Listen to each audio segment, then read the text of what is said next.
Miss Liz, tea time, yeah, making a difference, one cup at a time, tea time, yeah, Miss Liz, tea time, yeah, making a difference, one cup at a time, tea time, yeah. So be sure to grab your tea, grab a seat, and tune in to Miss Liz, tea time. Making a difference, one cup at a time. Tea time, yeah.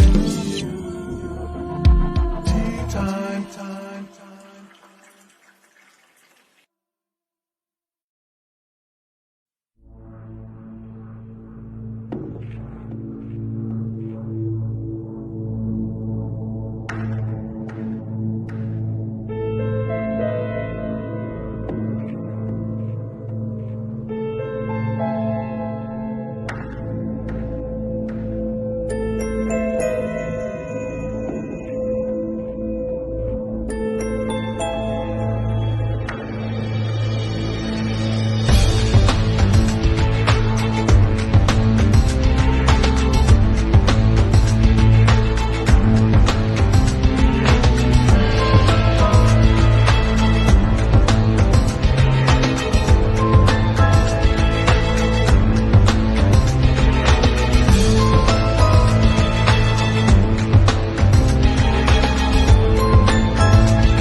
Well, good morning and welcome to Tea Time. That's right, we are back and we are starting off a brand new month. And I have the incredible Robin Ferrier joining me all the way from UK, Scotland, Italy, Rome, all of those places. He's from all over those places, this man.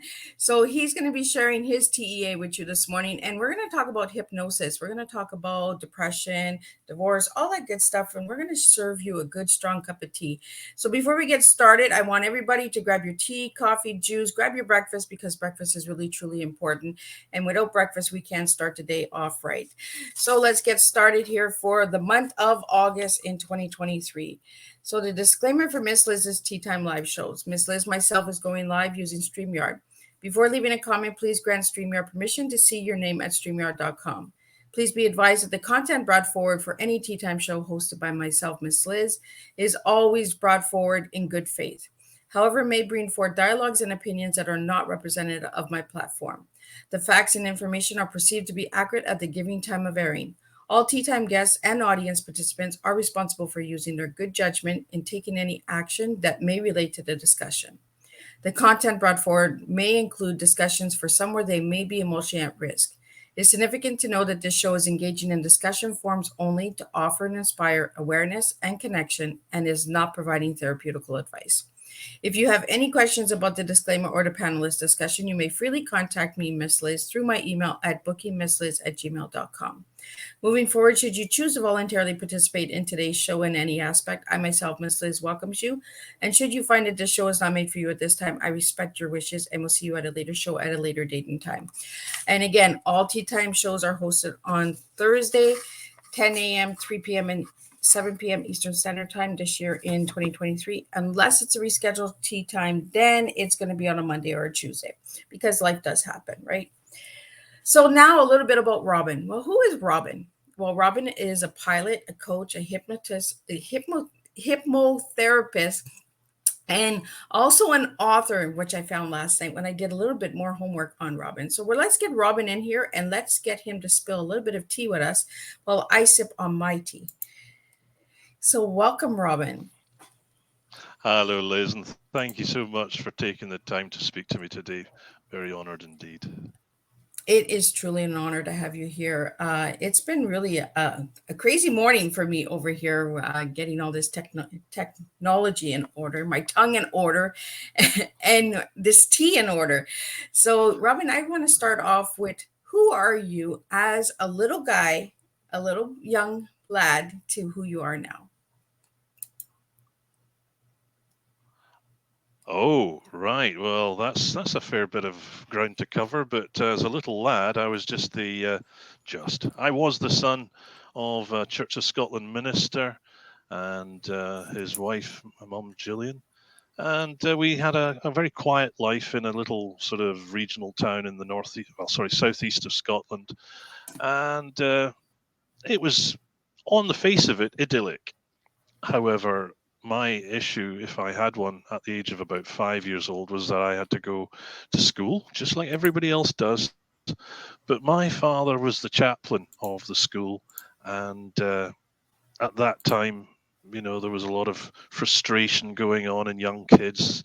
And of course, kids just want to take it out on somebody, don't they? And of course, authority comes in all sorts of forms. It could be the teacher, it could be the headmaster. Well, guess what? My father, as the chaplain, was sort of God's representative on earth or in school as far as they were concerned. So they couldn't take it out on God. So what was the next best thing? Well, me. And so that started off life on a fairly challenging note, and it went on till I was about 14. And during that time, it changed me. If I'm honest with you, it changed me from a happy, outgoing young kid to a fairly introverted, quiet, crushed young man who had to overcome many of the self beliefs that he'd created about himself in later, at that time. But those I had to get rid of those beliefs later in my life because it was going to affect me all the way until now. So it's been an interesting ride, Liz, and hypnotherapy is only part of it. So it's been a long journey, and I look forward to telling you some more about it. Well, and the reason why I always ask all my guests who they were as a kid and who they are now is because sometimes it brings us into our adulthood, right? The journeys that we take and the steps that we have to take. And you started this business called One Small Step. So it has to start with the small steps of being the young lad to where you Hmm. are today, right? I think, like, there's a wonderful phrase that all growth and joy comes on the far side of fear. And basically, what that means is that you could go through life being grey and mediocre and hiding away in the shadow. And in that way, you don't really offend anybody. You don't really get onto anybody's radar. You just exist. You go through life. You do your 70 years, and then you just disappear. And to me, at the age of 14, I just thought, do you know what? That's not for me. I'm not prepared to go quietly. I'm determined to be more than this crushed soul that I felt I was at the time. And so I did everything in my power to kind of overcome the hurdles that ironically I'd created for myself by self beliefs about myself created by bullying. And that was no easy task.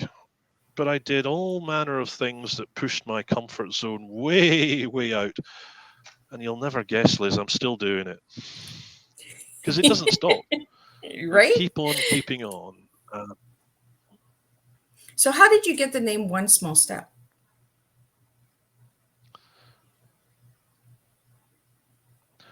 By the very fact that I understand that, as I mentioned earlier, fear dominates so much of what we do. And so sometimes moving beyond fear just seems utterly impossible to people.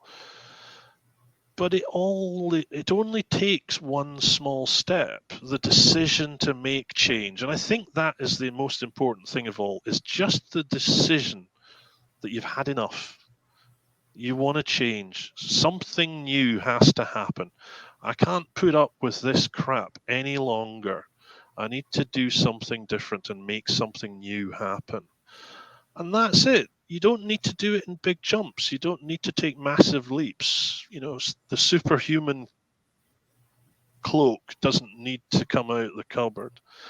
Just a small step is all it takes to get started, and that's hence the name of the organization. I really like it because it's simple. I like simple things, right? I serve tea. It's very simple, you Well, know. it works for me. And one small step does make a difference, right? One small step of beating fear and that. And what I It found out certainly about you, Rob, what I found out about you, Robin, is that you're very determined. You're very, moving forward. You've overcome a lot of obstacles in your life. And being a man, speaking about bullying, has to be hard as well. And you also offer services for men as well for that. Well, it's an interesting thing you mention it, Liz, but I felt when I was younger that I was isolated and alone. I felt very I'm trying to think of the right word. I felt like I was the only person in the world who was a guy who was going through this. And of course I wasn't. But as you mentioned, guys, they do tend to keep themselves to themselves. They don't like to admit vulnerability in any way, shape, or form. We don't like to discuss emotions because in so doing, we admit vulnerability. Right. And vulnerability, barely can say the word, I can't it's a say it, so huge part you're good. of the male psyche. And I accept that, and I can only say to you that because I've been through this process of bullying and come out the other side of it, how can I put this without sounding arrogant? There's nothing left anybody can do to me that will make me feel any worse than I did then. So I just feel able to open up about this. And if anybody wants to enjoy a poke or a to try and make fun or anything like that, that's fine. It's just going to go over there now because that's the past. I'm not that kid of 14 any longer, and that's how I get all my clients to look at it as well. You're not that person that you were. You're not the victim that you used to be. And so determination comes in the form of actually seeking adventure. I'm an adventurer in life. I'm a seeker of stories. It's a process whereby I find that there is opportunity everywhere to live a big life if only people would reach out and take it. And I mean that from the lowest person up to the highest. And who is low, who is high? It's just a simple matter of understanding that we put ourselves in boxes, and the events that happen to us in life either confirm or go against our self view. And so often we just accept that that self view is correct and we stay in our box because it's painful, it's challenging to move out of that box. But I just say, to hell with that. Challenge it, ask questions, and then ask, why do I have to be in any box? So I'm not sticking myself in any box, and I'm not going to allow anybody else to do the same for me. I'm fighting that part of me that allowed myself in the past to be put in a box. I won't have that, or I won't have it for others either. So, Robin, you said you like adventure. Is that what got you to be a pilot? Was the adventure of flying, the adventure of beating that fear? Because I was afraid of flying for the longest time, and I finally flew. I think I took my first flight in 2019, I believe, and I was scared. I was like, "Oh, this is gonna be a ride." So, what got you into being a pilot? I've often asked myself that. It's almost more of, Liz, it would have been a bigger decision not to be a pilot because I can't really say I would have imagined anything else I could have done with my life. But it wasn't to come easily. I had red green color blindness when I was young. I still do. I am red green color Ooh. blind. And when I was younger, that kept me out of flying. And of course, you could imagine that when I was a young boy, that was going to be my salvation, having been bullied. That was going to get me out of all of this. And then I was told I couldn't. And I thought, oh God, well, my life's come to an end. That's my whole raison d'etre has just collapsed. And so I decided to work in aviation as a businessman, and that kept me close to airplanes, but that wasn't quite enough. Until one day I decided to go on holiday, which involved flying, and I had to go and get a medical. And somebody said to me at the time, "Do you know the laws changed? That you can still be red green colorblind, but be a pilot at the same time." I thought, Oh, really? And I thought, oh my God, right. So I ended up getting on a plane from Middle East to Gatwick in London and had the full test done. And I passed the color blindness test. And it was ironic because the guy there had been working as a medical man in the Saudi army, and he'd just come back, and he sort of took me under his wing because I'd be working out in the Middle East as well. And he said, "Well, look, do you want to do the rest of your test? Because it's pretty involved." And I said, "Well, I hadn't really bargained on doing that, so I haven't made the booking." And fate, how things happen serendipitously, kismet, call it what you like. He said, two guys from Iceland have just cancelled. They're stuck on the motorway. They can't make it in time. So if you want it, there's your slot, there's your chance. You've passed your colorblindness test. Are you prepared to go the next step? Hell yes. And that's how it started. So life changed beyond all measure. I was a businessman out in Oman, living a very comfortable life, tax-free salary, and then I went to becoming a pilot student earning nothing. And it was oh. brilliant. I can't tell you. It was fantastic. Challenging, scary, but brilliant.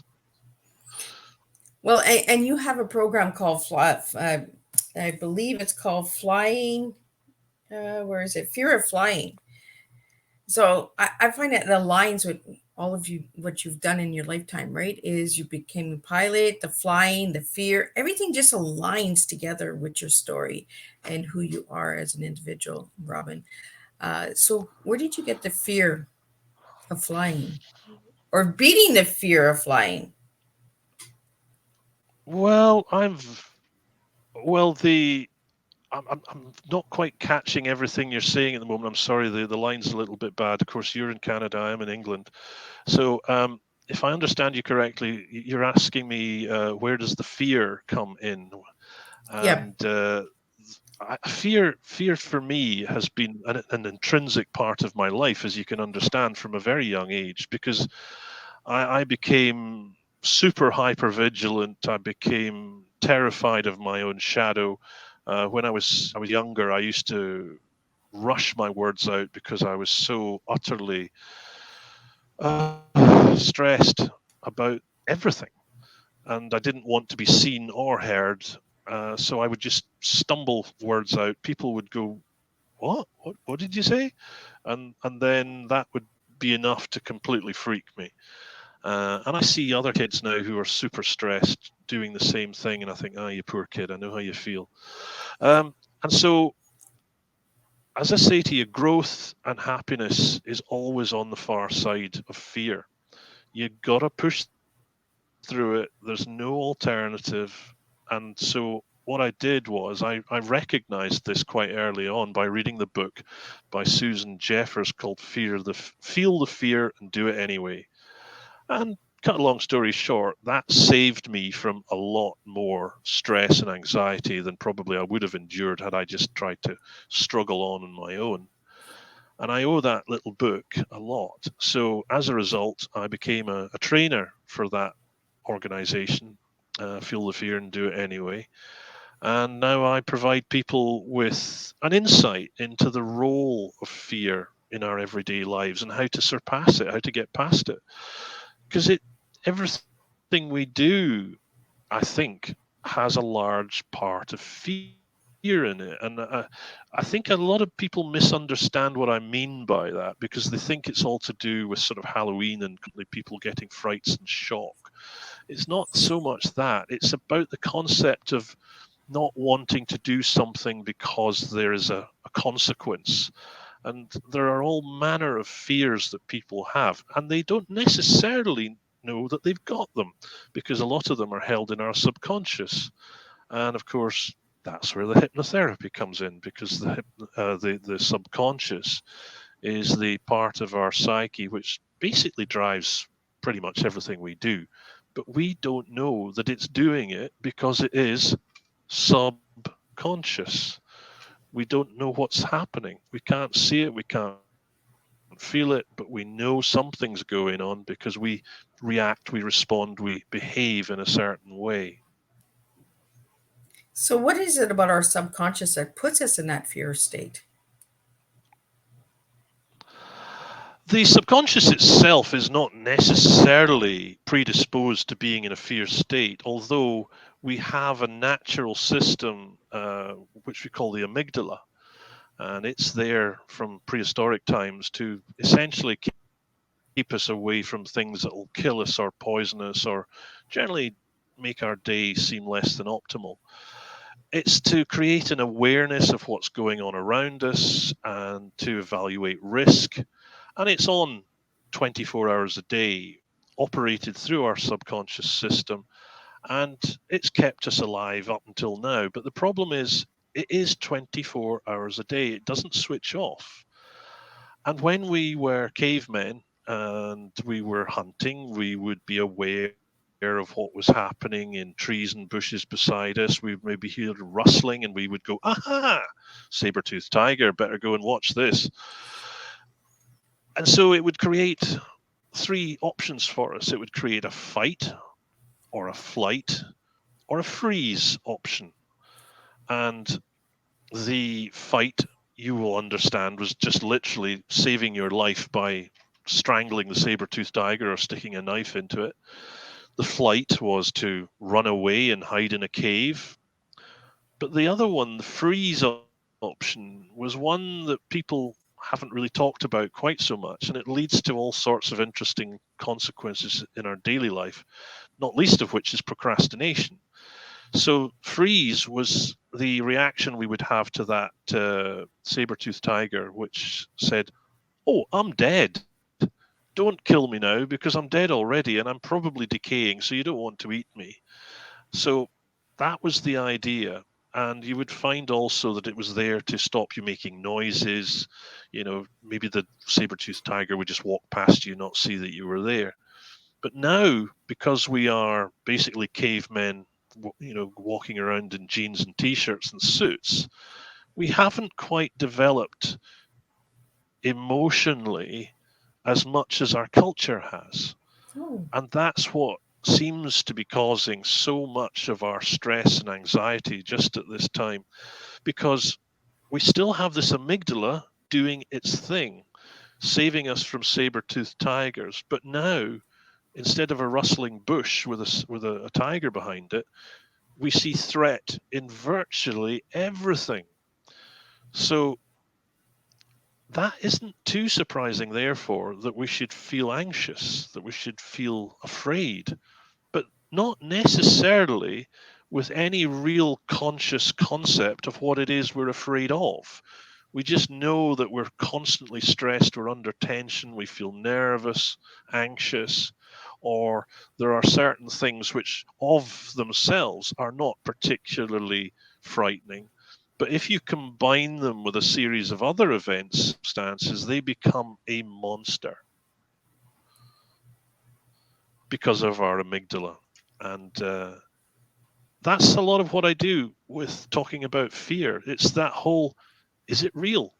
Let's look at this. Let's make a real balanced decision about what it is that we're confronting. Is what we are afraid of real? And you'd be surprised how many of these things that we're afraid of, they're I'm not saying that they're all in our mind, because that unfortunately leads on to a whole set of other confusions. yeah. They are real to the person feeling them, but the reality of the situation often is that the feeling they have regarding their situation bears no comparison to the reality of the situation, because they've misconstrued misconstrued, misperceived, and allowed their amygdala to overcompensate for a situation which really doesn't justify the feelings that they're feeling. Does that make them feel better? Not a Yeah. whole lot, but it just is the knowledge and part of the healing process that allows them to move forward, because knowledge is power. And with that power, you realize to some extent that you've created the situation into which you've fallen. It's not like, ha ha, there you are, get out of that. No, it's to do with the idea that, well, don't worry about this. This is something that we can understand now, given that we understand psychology and neuroscience so much better than we did even 10 years ago. So here's how we're going to deal with it. And then we then go through a healing process. So we have a question here for you, Robin. Why would someone have fear of hypnosis?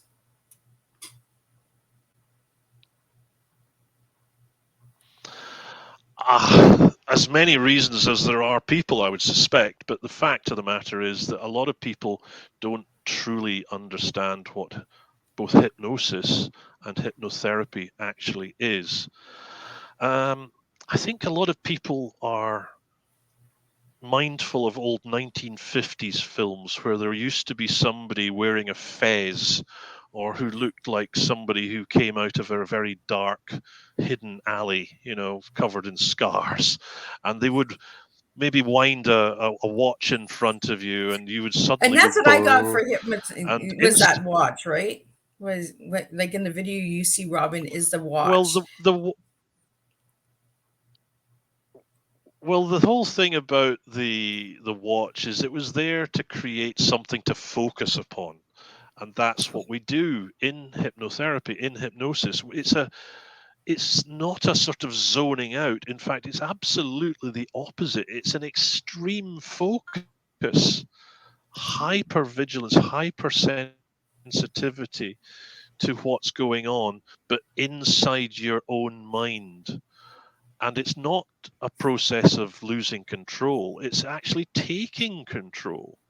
You are guiding your own mind to places that you want to go. And I think the final thing about what people may be afraid of is that they are not quite sure what you, the hypnotherapist, are going to do, and therefore they feel that you may give them some suggestions or uh, put some code into their mind that somehow allows you to take advantage of them. I would like anybody who's watching this to be reassured that nobody can do that to you. You will not do anything for a hypnotherapist or hypnotist that you do not want to do, because it will go against your natural values, and your natural values are resident within your subconscious. And so it's the subconscious that we're dealing with. And if it says, let's put it this way, Liz, I could be a very rich man by now, couldn't I, if I was able to do that? Yeah. And I can't. So I say to you, you retain control of yourself at all times. That's what I think people are afraid of. Or something else that I haven't heard of yet. So we have another question for you, Robin. If you've been hypnotized once, can you get re-hypnotized over and over again? Sorry, Liz, could you say that again? Uh, the way it's worded here is if you've been hypnotized once, can you be re-hypnotized over and over again? You could be hypnotized anytime. I mean, you could be hypnotized now. You might not even theoretically know it. I mean, there's Oh, the irony. We are hypnotized by the media every day. They use techniques to use all manner of mind. I'm going to watch what I say here because there's lawyers that like to take advantage of you. The media use all the tricks in the book to create fear within their readership or their yeah. viewership, because advertising is part and parcel of the media. That's where the money comes from when they, do the news, for example. And if everything's going well and everything's tickety boo, well, somehow that doesn't really sell newspapers, because what really happens is they create a situation whereby they want people to feel nervous. They want people to activate their amygdala, to feel that they need to take action, to do something. And in order to do that, they need information. And you will find that 99% of what comes on the TV these days is negative in order to achieve better advertising sales through viewership. Now, people will call that conspiracy theory. Some people will say that I'm being cynical. And all I would say is just have a look at what it is that comes on your TV every day. I would suggest to you that fear is a very large part of what comes on that television. And so that's why I generally don't watch it.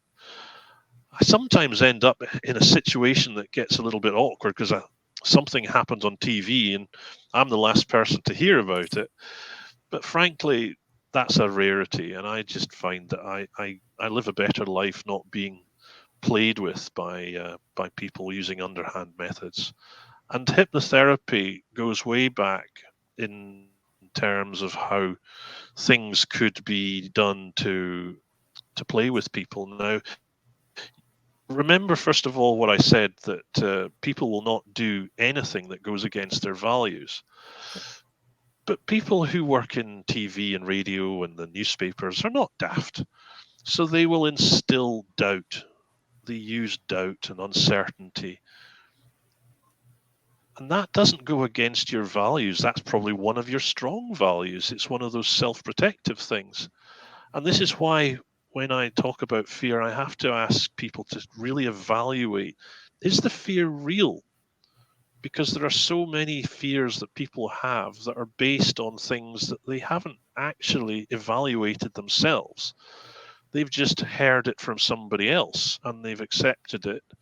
And it's a little bit like Chinese whispers, whereby somebody always adds a little bit more to it, adds that extra piquancy of spice. And I find that by the time it's got to the listener, the world is about to collapse, when in actual fact, somebody had a trip and a fall in the house next door. It's something we have to be aware of, and it's something that when we speak about fear in people, I ask people to be much more self-aware. Where does that information come from, and is it real? And I'm not just talking about the TV now. I'm talking about, for example, when you have an argument with your boyfriend or your girlfriend, and you have a fear that having had that argument, they might leave you. Where does that come from? Is that your fear? Is it based on reality? Would having an open conversation help reduce that fear? Or are you going to just stick it out and hope everything's going to be okay? And in the process, get so tense, get so strung out that the next time you see your boyfriend or your girlfriend, you have a very tense and awkward conversation.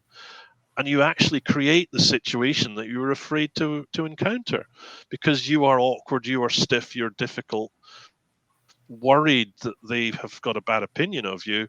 And because you are the way you are, they think, don't know if I like you very much anymore. Does that make any sense? Yeah, it does, right? And that's why we get married and we get divorced, right? Because sometimes we just fall out of love, or we find that this is not serving me anymore. This is not feeding me anymore. You know, uh, I want to understand why you got into hypnotherapy, Robin. Well, you've chosen an interesting subject in terms of relationships. I'm 2 years out of a 20 plus year relationship, and we could spend great time and effort talking about me, but that's not what I'm all about. I think, first of all, men and women, we don't talk the same language. Never did, never Exactly. will.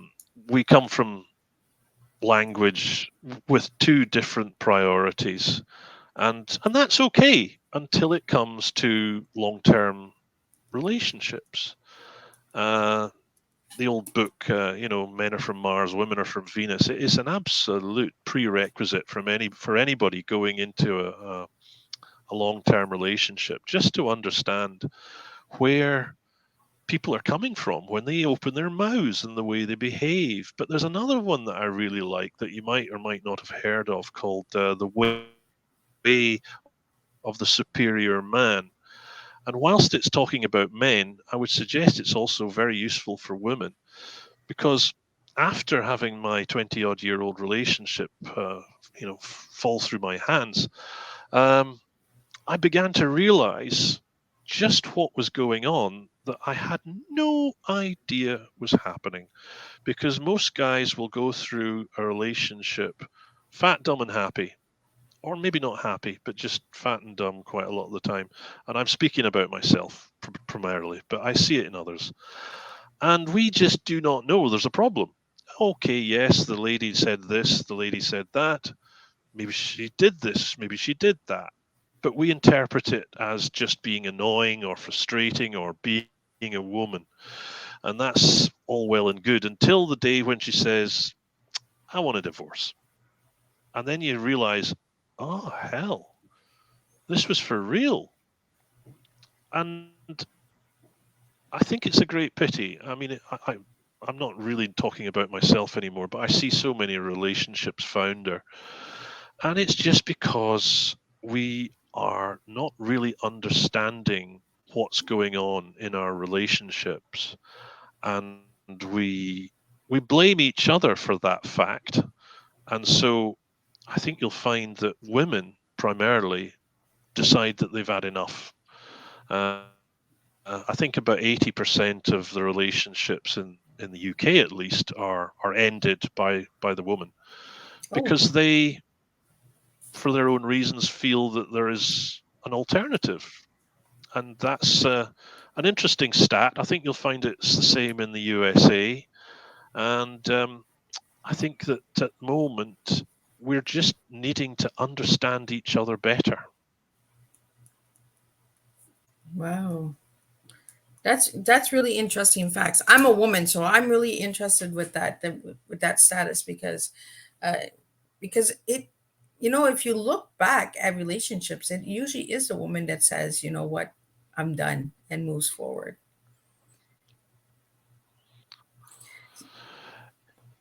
Well, men are into accepting pain, and I don't mean that in a Miss Whiplash point of view. I'm talking about men are happy in a relationship when they're in a relationship, if that makes any sense. The act of being in a relationship is a goal in itself, and the the the the growth that tends to come within a relationship quite often tends to be driven by the lady. And men are not necessarily conscious of the fact that the relationship isn't a static vehicle. They will want things to just carry on the way they have always been, and that's great. And then it's not. But we don't see it coming. And you could tell me, well, we gave you plenty clues. And I would suggest to you that we didn't understand the clues. We didn't get the significance. We didn't understand what you wanted. And let's be a little bit equal about this. Maybe you didn't understand us either. So let's keep it balanced, huh? And I speak as one who desperately wants people to understand each other better. And I don't just talk about relationships now of a male female nature. I'm talking about any kind of relationship. Yeah. Relationship with the friends at work, with your manager, with the people that you work around. It could be with family members. But you know what? The biggest relationship of all is the relationship you have with yourself. And what I'm seeing now in men, particularly, is a lack of self esteem, a lack of self confidence, a lack of purpose, a lack of drive. because men feel that they have no place, they have no purpose, that we are superfluous. And that's a bit of a scary thing. And we could talk about this at great length, but I Hmm. think for both men and women, a concept of who you are and who you want to be is so important, because you can't find joy and peace and happiness until you actually like yourself, until you can look in that window in that mirror and say, yeah, you're okay, you're doing all right, keep up the good work. Because most of us look in that mirror in the morning and think, oh God, I really don't like you. Maybe you'll look better tomorrow. You know? And tomorrow comes and it's just the same old face, a day older. What are you going to Well, do about it? Well, you need to change your point of view on life. so there is a little gap in between, because I've noticed it, and when I'm asking a question, Robin's taking a few seconds to process it. So there is some a little disturbance in the techno this morning. So, Robin, I want to get into. You bring up some really good points. Until you love yourself, until you look in the mirror and you say, Yeah, I'm "Wow, sorry. I really like this guy. I really like this woman." It's really hard to make a relationship with anybody. Uh, so we really got to start loving ourselves and just being ourselves. So I want to get into your tea this morning, Robin. If I ask you what your tea is, what three words would you give me for the TEA?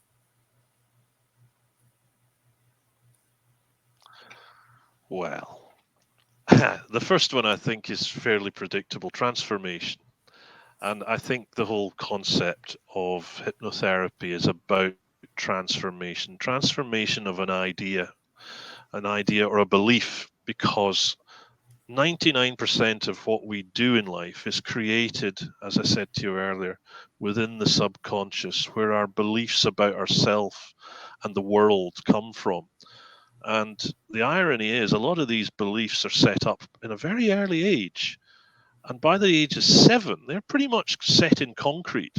So all the things that happen to you up until the age of 7, they get sort of secreted away.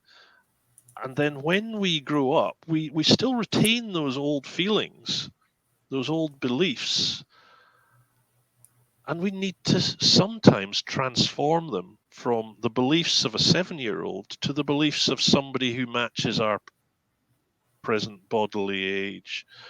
So, for example, if somebody said, "Ah, Johnny, you're such a stupid kid," at the age of 4 or 5, you don't have enough character to really know that the person is just being a bit hard and trying to sort of motivate you to be better. You believe that you're stupid. So you put that away, and you take that with you into your adult life, and then something comes along and triggers you, and you have this innate feeling of, God, I'm worthless, I'm stupid. And you don't know where it comes from. And we need to transform that. And sometimes it takes a lot for people to admit that they need to change, but change so often is necessary. So transformation. Next thing, enlightenment. As we've talked about the amygdala, there are things in science that a lot of people don't know about. And we're learning new things every day. Neuroscience is a hugely accelerating process, and I'm learning so much more every day myself. So, enlightenment about who we are, why we are, and how we are is so important, because we accept things about ourselves that we don't need to do. Like, Johnny isn't stupid, because we know now that the neuroscientists have told us that there are so many processes that go into creating self beliefs, but we can also change those. We created them, so we can change them. We have that power within us. And that's enlightenment. I suppose you'd call it knowledge or education. So that's a lot of what I do. It's helping people know of things. The science of the brain is crucial, because people, they put themselves down thinking that they're not worthy, they're not enough. But to know that that is a normal scientific proven fact, that people who have gone through what you've gone through feel the way you do because. And because is one of the most powerful words that I use in hypnotherapy, because 99% of people think I'm different, I'm weird, I'm just, and it's not true. It is so common to feel the way you do. It's just that nobody talks about it. And then finally, awareness, self-awareness. It's so, so important, because we go through life awash with emotions. And guys particularly, we just go la la la la la. I don't hear this, I don't feel this, I don't want to feel this, I've no idea what's going on, I'm just going to push through. I'm going to use power over every other thing that's going on in my life. I'm going to push my way through this. And that usually works right up until the point you have a mental breakdown. And that is so horrible to watch, because you could have avoided it. Now, as I say to you, guys are tough on themselves. And I really ask any guy just to now think about what it is you're feeling and give a name to it. Identify the emotion that you're feeling. And there's probably more than one. But if you can strip it down, you can then analyze it. And then you go through the formula of analyzing the fear. Is the fear real? Is it optimal? Does it work for you? Self-awareness. It's the process by which we strip our feelings down, look at them in the cold light of day, and hold them up for scrutiny and say, does that work for us? Does it serve us? And if not, let's do something about it. So there you go. Transformation, enlightenment, and awareness. I love it. It's a good, strong cup of tea.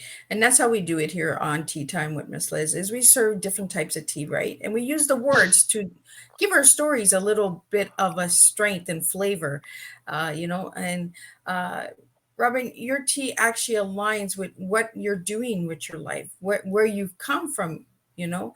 I asked you a question to describe yourself in one word, and you gave me the word measure. Why did you give me the word measure for?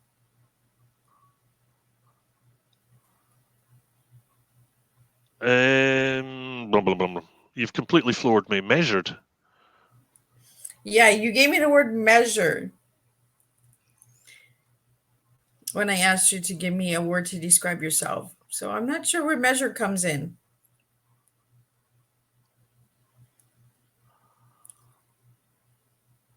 Oh, I don't remember saying that, but measured. Okay. Oh, yes, I see where you're going with this now.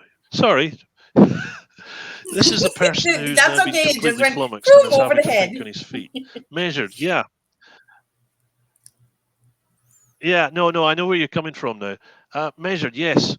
The the whole thing about being a guy who's been bullied is self-control, because he generally doesn't want the world to see the person he feels he is. Doesn't want to admit that he feels vulnerable, doesn't want to admit that his self-esteem is down on the floor, that his self-confidence is not there. um, there's a lot about me.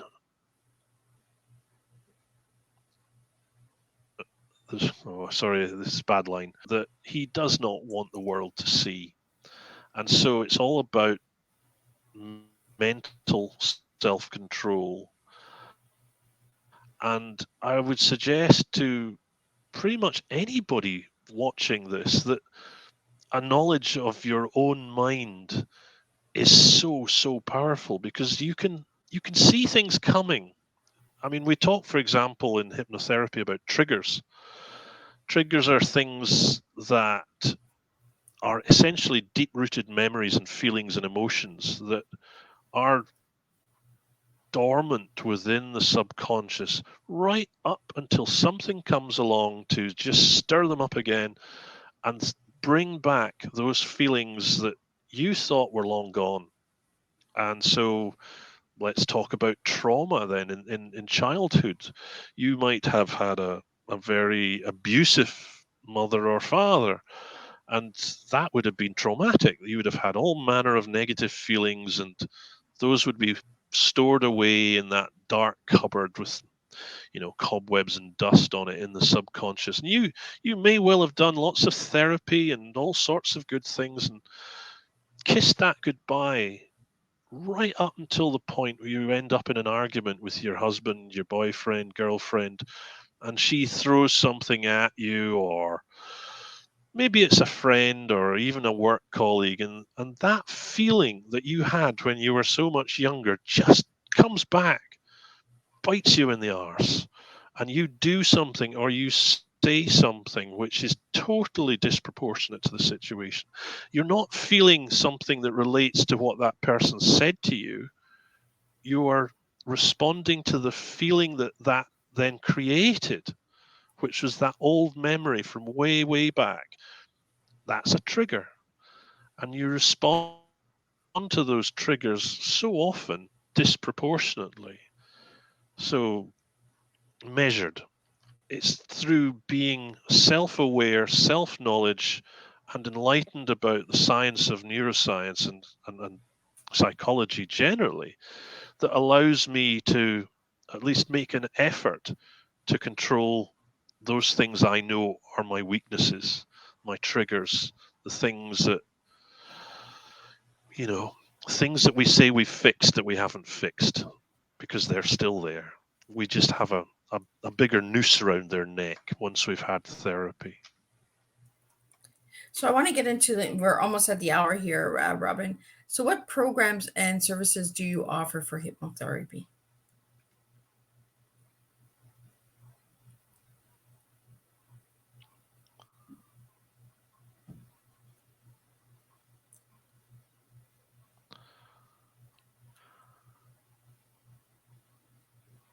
Liz, I'm so sorry. The line just died on me there. I didn't hear what you said. Oh, okay. I was asking. We're almost at the hour, almost done our tea time here. So, what services and programs do you offer through your services, Robin?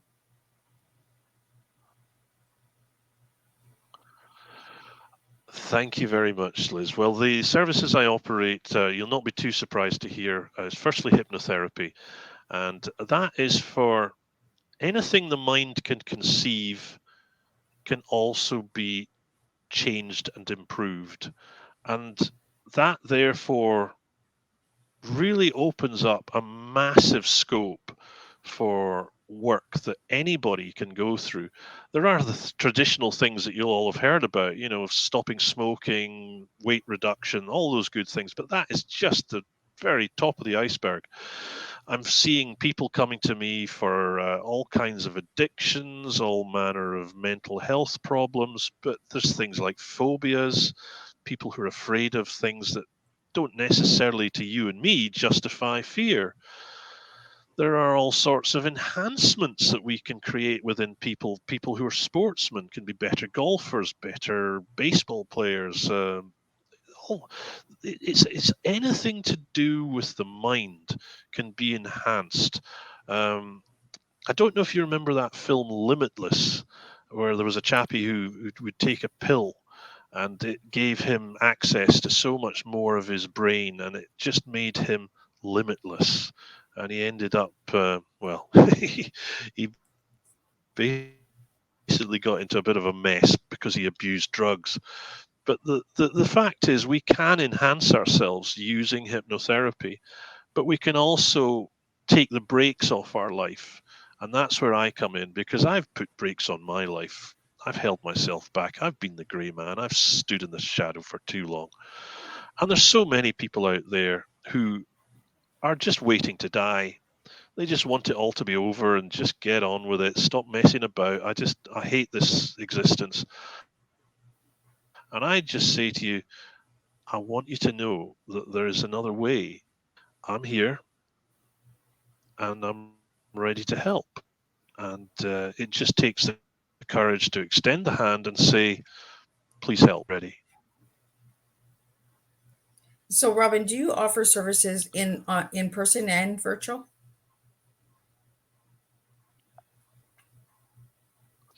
I predominantly offer services virtually, but I also have offices in Eastbourne on the south coast of England, and so I do have face to face visits there.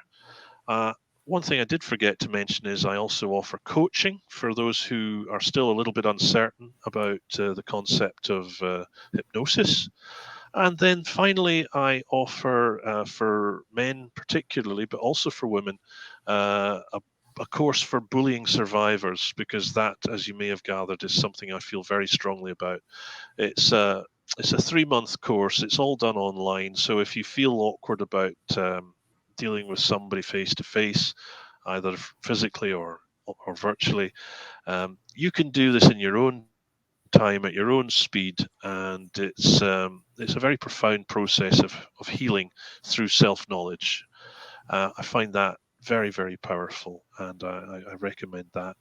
And generally, I think the other things that I do is I just add to people's awareness. At the moment, I have a lot of social media presence. I like to add to people's awareness of the power of the mind, because it is so powerful.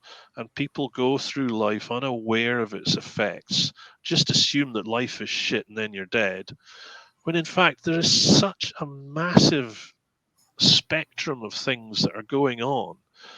And if only you knew what you were feeling was normal and reasonable and could be changed, then you'd do something about it. And that's where I come in. So if anybody wanted to reach you, how could they reach you?